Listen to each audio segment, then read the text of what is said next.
As we've reported, Jacksonville rapper Lil Poppa, real name Janarius Michael Willer, has died at 25. Fulton County Medical Examiner's Office confirms the cause of death is a gunshot wound to the head, ruled a suicide. February 18th, 2026, 11:23 a.m. A hotel parking lot in Georgia. At just 25 years old, one of the most emotional voices in modern street rap was gone.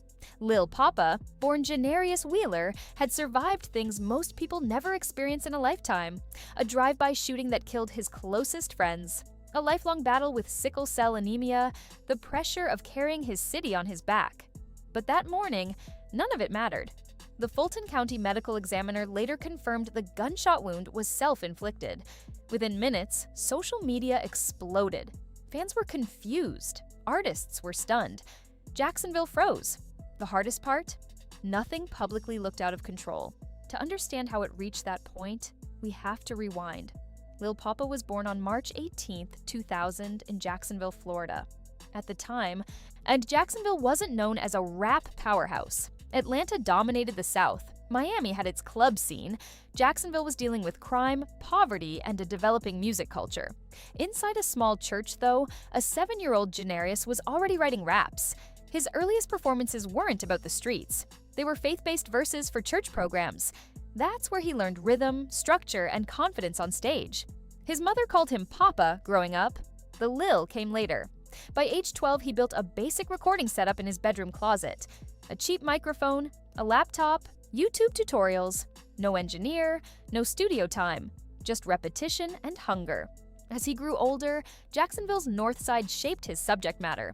Violence wasn't rare. It was normal. Sirens at night, friends growing up too fast. But that environment shifted his tone from hopeful to reflective. He wasn't pretending. He was documenting. As a teenager, he started uploading songs to SoundCloud and My Mixtapez.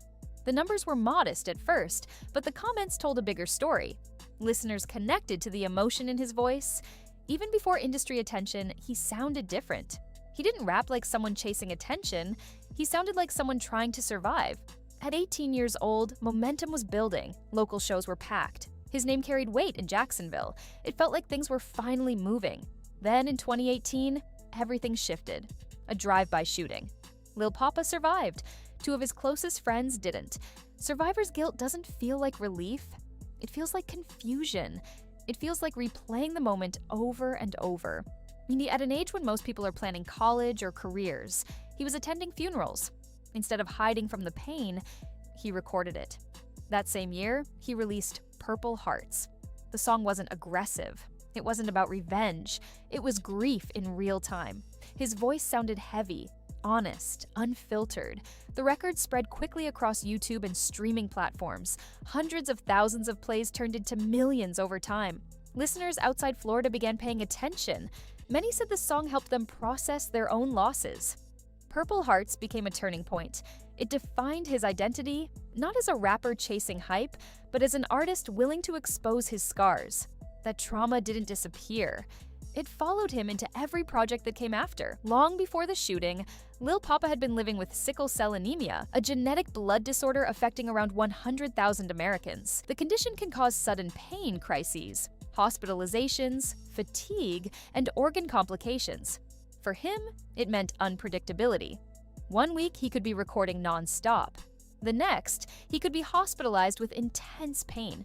Touring, late nights, and travel made it even harder. He rarely used it for sympathy. Many fans didn't even know he had it during his early career.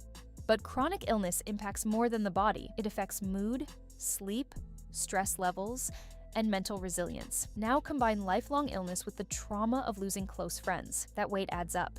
You could hear it in his music. When he sang about being tired, it didn't feel exaggerated. It sounded lived in. Still, he kept pushing forward. By 2019, the numbers were rising fast. Or songs were pulling strong streaming numbers without major radio push.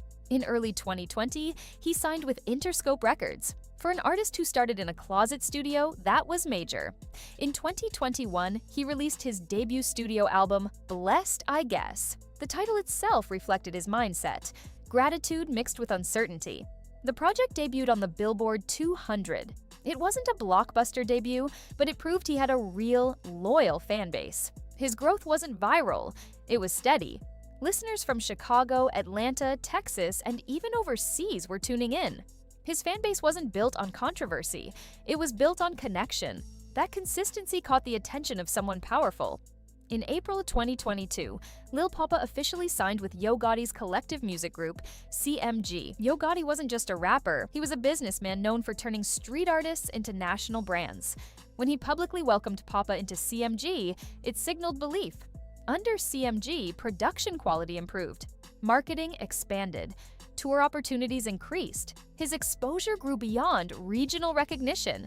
Collaboration strengthened his reach.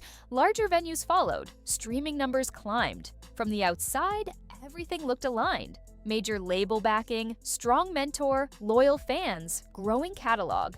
But growth also brings pressure. Deadlines, expectations, public visibility, responsibility. The external success didn't erase internal battles. By 2024, he was touring nationally and releasing music consistently.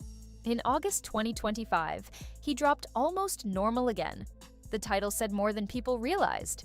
Almost normal, not fully. The project leaned deeper into reflection. Themes of exhaustion, trust issues, survivor's guilt, and emotional isolation surfaced repeatedly. In interviews during that period, he made a statement that later felt different. He said he had one more project left in him. After that, he wanted peace. At the time, fans assumed he meant stepping back, maybe focusing on health, maybe slowing down. No one interpreted it as final. He didn't sound chaotic. He sounded calm. That calm would later feel haunting. 5 days before his death, Lil Poppa released a new single. Fans believed it marked another rollout. Less than 24 hours before everything ended, he posted an Instagram story listening to Rod Wave. The lyric he highlighted read, "You know what happened, I know what happened. The world never will." At the time, it felt like a normal music post. Later, it felt like a message. When on February 18, 2026, he was involved in a minor single-car accident on Interstate 85 near Hateville, Georgia. Reports stated the vehicle was still drivable. He called his manager. The plan was simple: meet at a nearby Hilton Hotel parking lot and figure out the next steps. Routine, fixable. But between that phone call and the meeting, something shifted. At 11:23 a.m., he was pronounced dead from a gunshot wound to the head. The Fulton County Medical Examiner ruled it self-inflicted. There was no public spiral, no dramatic online breakdown, just a young man carrying more than most people could see. Within minutes, the hip-hop community reacted. Artists posted tributes. Fans flooded timelines with lyrics and memories. Jacksonville held candlelight vigils. Purple Hearts streamed in massive numbers again. And mental health conversations resurfaced in rap circles. Chronic illness discussions followed. Industry insiders reportedly began reviewing artist support systems and wellness resources. The loss wasn't just it was personal. For a 25-year-old with growing national momentum, the ending felt sudden. Lil Poppa's story challenges a common belief that success automatically heals pain. He had a major label deal, national tours, Billboard recognition, a loyal fan base, strong mentorship. Yet trauma, chronic illness, and emotional weight don't disappear when career milestones arrive. His music now feels like a diary. When you revisit his catalog, the exhaustion and reflection sound clearer. He represented a generation of artists who turned lived pain into art. We stream the songs. We quote the lyrics. But sometimes we forget the emotions behind them are real. His impact continues. Millions still stream his records. New listeners discover Purple Hearts and feel that raw honesty for the first time. But beyond streaming numbers, his story leaves something more important. Pay attention to subtle shifts. Check on the friends who seem calm, the ones who say they're just tired, the ones who carry responsibility quietly. Because strength on the outside doesn't always reflect peace on the inside. Lil Poppa survived the streets. He survived illness. He built a career from a closet studio into national recognition. In the end, the battle we couldn't see was the one that took. His pain has ended. His voice hasn't. If this story meant something to you, don't just scroll away. Drop a comment sharing your thoughts and the Lil Poppa song that impacted you most.